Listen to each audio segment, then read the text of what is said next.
Good morning mga ka-FB, mga kapamilya sa FB. Guys, kung gusto nyong kumita kay FB, kailangan i-turn on natin ang ating professional mode.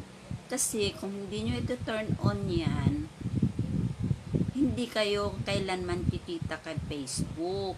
Kaya yan ang kailangan nyong i-turn on. Ngayon, pag na-turn on nyo na yan, wag nyo nang pindutin uli. Kasi, lalo na pag nakaumpisa na kayo mag-uploads, wag nyo na yan ito turn off. Kasi, babalik kayo sa zero. Ngayon, ang profile ninyo ay naka-friends lang, it means hindi naka-open ang inyong professional mode. Ito ang katunayan na naka-open na ang inyong professional mode. Yan ay naka-follower at saka following. Kaya yan ang katunayan na naka-open na ang inyong professional mode.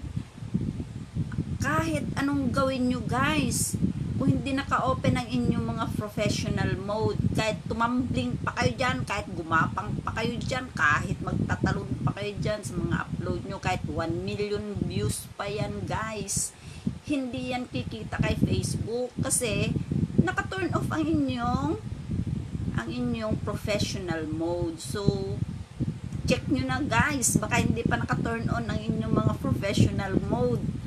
Umaasa kayong kumikita na kayo kay Facebook tapos hindi naman naka-turn on ang inyong professional mode.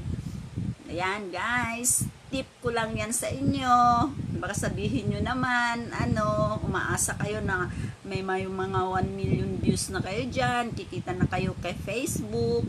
So, need nyo i-open ang inyong professional mode. Yan lang guys. Sana nakapagbigay ako ng kunting tips. Bye!